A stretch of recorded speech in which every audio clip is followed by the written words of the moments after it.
Alors le gardien intérieur, je ne vais pas rentrer dans les détails de nouveau sur cette notion parce que je lui avais déjà consacré une série de 3 vidéos. Donc si vous voulez vraiment entrer dans la profondeur par rapport à cette thématique, je vous invite plutôt à regarder ces 3 vidéos.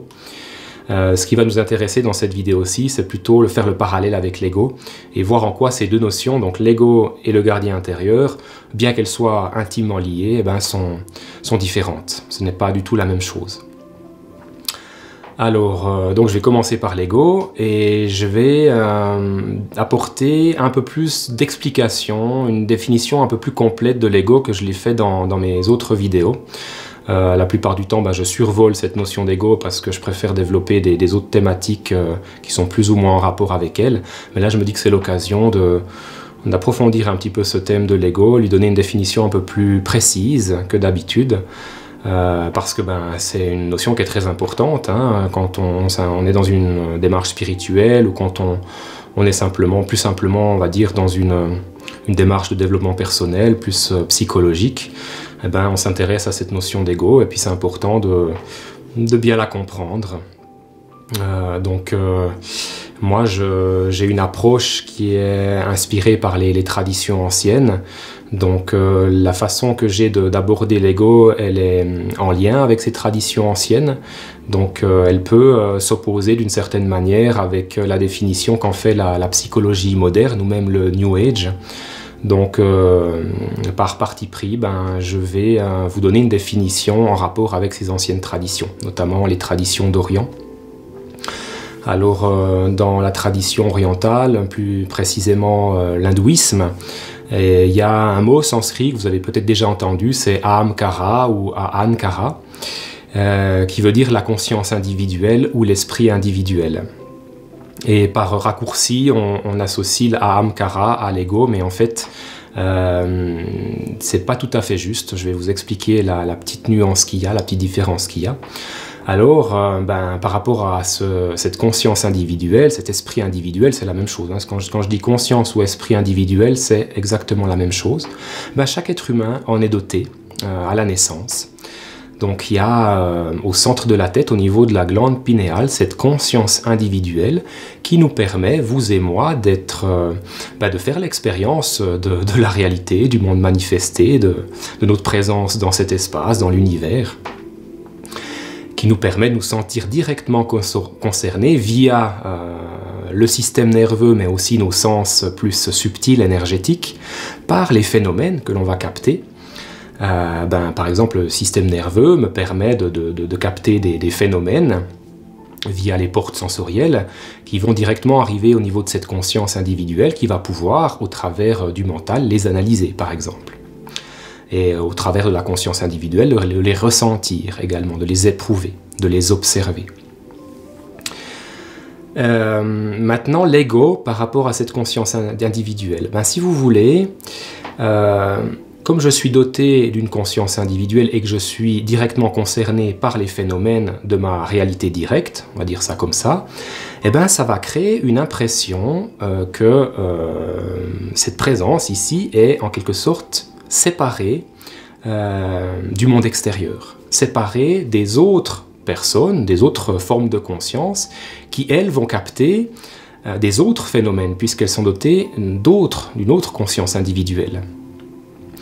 Donc c'est en fait cette conscience individuelle qui est tout à fait réelle, qui existe au centre de la tête, au niveau de la glande pinéale, que va être produite cette impression de séparation qu'on appelle l'ego. L'ego, c'est rien d'autre que le sentiment de soi. C'est cette impression, cette sensation de « oh, j'existe, je suis moi ». Je suis cette personnalité, je suis cet individu. En fait, on pourrait dire que l'ego, c'est simplement une idée ou la croyance que j'existe en tant que je séparé, en tant que je individuel, en tant qu'individu. Mais cette croyance, cette idée, il faut bien comprendre qu'elle vient de cette impression de séparation qui est induite par le fait que la conscience individuelle, qui est bien réelle, encore une fois je le précise, va capter des phénomènes qui sont différents, des phénomènes qui vont être captés par une autre forme de conscience individuelle. Voilà. Et c'est ce qui va créer en fait cette illusion du moi qui existe séparément. Alors si je dis que la conscience individuelle, elle est réelle, qu'elle existe, puisque vous et moi, on perçoit les choses, donc il y a bien une conscience qui perçoit, ça on ne peut pas le nier. Par contre, cette notion d'ego, alors, elle est une pure et simple illusion. Parce que cette idée je suis un individu séparé, elle ne repose sur aucune forme de réalité concrète, tangible. C'est-à-dire que si vous cherchez l'ego, si vous cherchez cet individu, vous n'allez pas le trouver. C'est d'ailleurs ce qu'il nous conseille de faire dans les traditions orientales, c'est de chercher ce jeu individuel, pour se rendre compte en fait que c'est une illusion et se libérer de l'illusion d'être l'ego. Si vous voulez, ce qu'on considère comme un individu, c'est-à-dire une forme de tout indépendant, indivisible, eh bien en fait, si on y regarde de plus près, c'est qu'un ensemble de formes d'énergie en mouvement. C'est un ensemble de composantes, c'est un agrégat, un conglomérat. Donc il n'y a pas un jeu individuel qui serait indivisible, une sorte d'entité. Et c'est en cela en fait que l'ego n'existe pas. C'est juste comme un mirage en fait. La vision du mirage que vous voyez à l'horizon, elle est réelle. Cette vision, elle est réelle. Tout comme l'impression d'être un jeu, elle est réelle. Par contre, le mirage lui-même, qui symbolise l'ego, eh ben, il n'a aucune consistance. Il n'existe pas.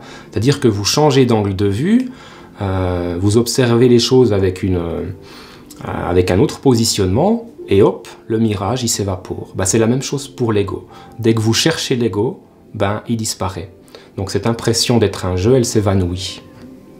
Par contre, il y a toujours quelque chose qui perçoit, qui cherche l'ego, ça c'est la conscience individuelle. Alors je ne vais pas rentrer dans les détails, mais on pourrait même observer la conscience individuelle. Donc quand vous prenez conscience de votre propre conscience, alors vous n'êtes plus identifié à la conscience individuelle et vous vous replacez de fait au niveau de l'être que vous êtes, ce qu'on appelle le soi, la pure conscience, Atman dans l'hindouisme. Mais là je ne vais pas rentrer dans les détails, ça j'en parle dans les autres vidéos, c'est plus en lien avec la pratique spirituelle. Là on va rester dans les notions un peu plus théoriques pour expliquer cette différence avec le gardien. Donc là j'ai donné une définition de l'ego. On a vu que l'ego est créé en quelque sorte par une illusion d'optique de la conscience individuelle. La conscience individuelle qui s'identifie à cette individualité, qui lui donne l'impression d'être ce je suis en fait, ce sentiment de soi. Et maintenant le gardien intérieur. Alors le gardien intérieur, c'est tout autre chose. Avec le gardien intérieur, on est dans le domaine des phénomènes, des énergies. Et pour bien comprendre ce que c'est que le gardien intérieur, faire la différence avec l'ego, il faut que je parle de nouveau des impulsions d'attraction et de répulsion.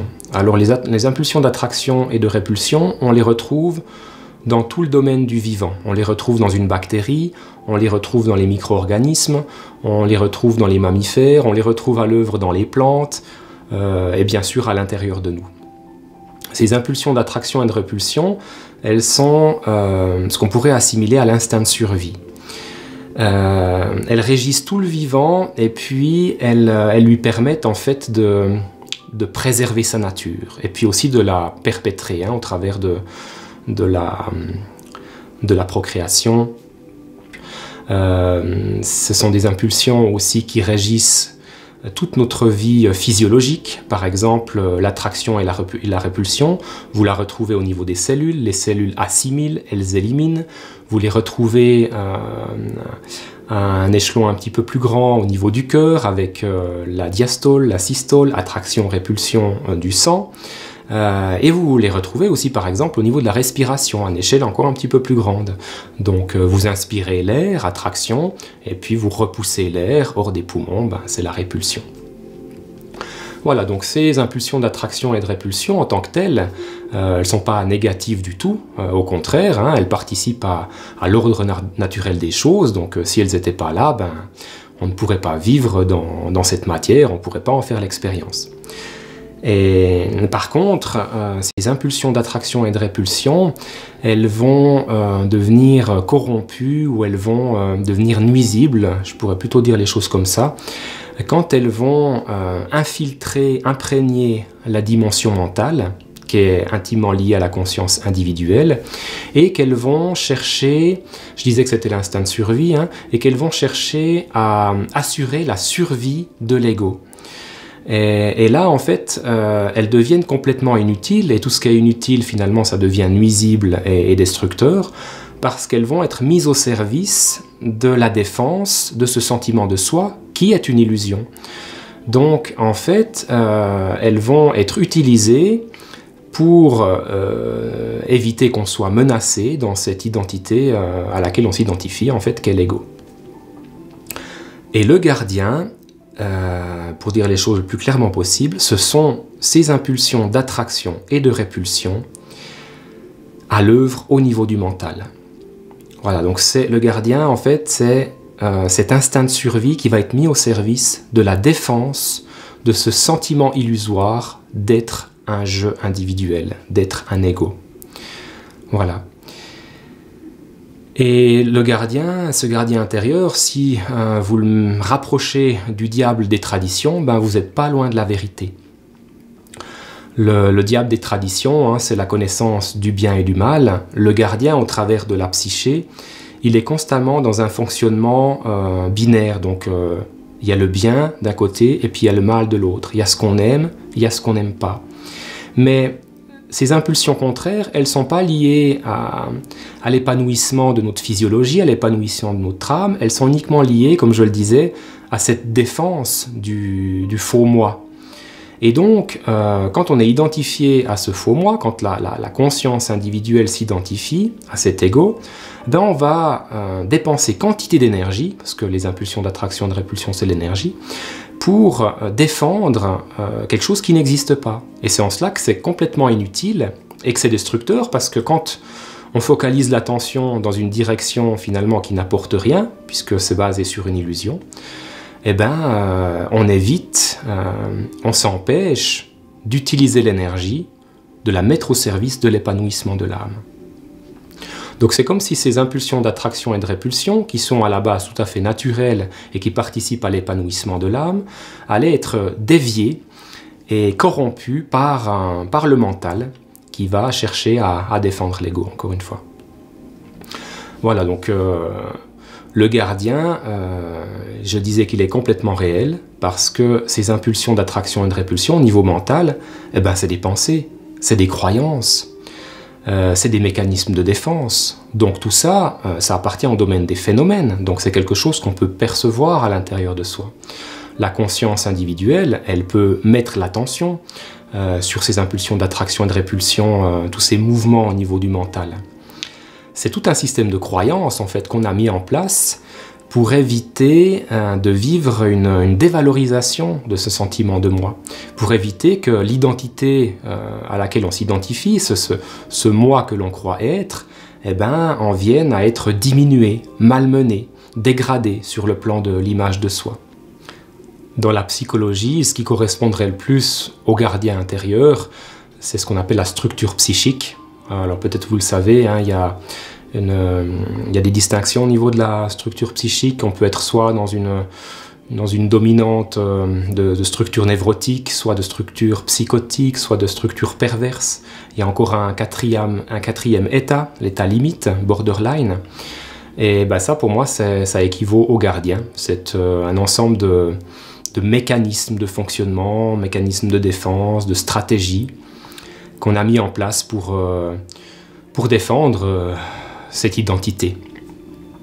Voilà, mais le gardien, en fait, il est nuisible. Alors il peut avoir une certaine utilité parce qu'il permet de maintenir le moi dans une forme d'intégrité, mais au-delà de ça, il est nuisible parce que ces mécanismes, ces conditionnements vont empêcher l'âme vivante de véritablement s'épanouir.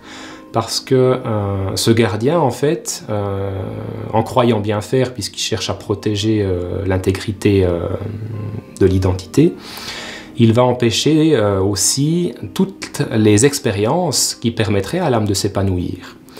Mais comme il a peur en fait que au devant de ces expériences, une souffrance passée soit ravivée, eh bien, il va justement mettre en place ces stratégies pour éviter d'être face à ce qui relève de la souffrance, selon lui. Parce que la souffrance, ça peut être un sentiment de nullité, un sentiment de vide, un sentiment, une blessure de rejet, une blessure de trahison, etc. Et donc, il va tout faire pour éviter d'être à nouveau mis face à ça, parce que ça déstabilise considérablement ce sentiment de moi.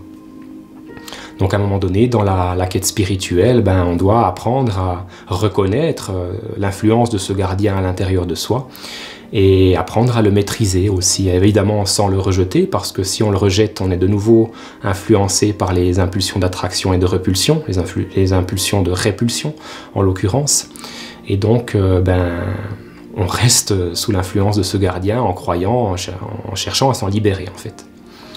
C'est ce que beaucoup de gens font dans leur pratique spirituelle. Ils approfondissent en fait les mécanismes de défense, les mécanismes d'évitement, en croyant bien faire, et ils approfondissent par là même la dualité, alors qu'ils cherchent à s'élever dans l'unité plutôt.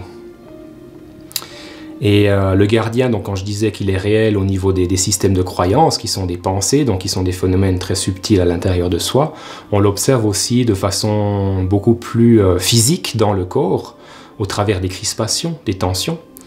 Comme je le disais, donc le gardien, il est intimement lié à l'ego, et l'ego, c'est l'impression de séparation, et la séparation, c'est la dualité. La dualité, c'est la peur. Donc la peur, c'est les tensions, c'est le stress.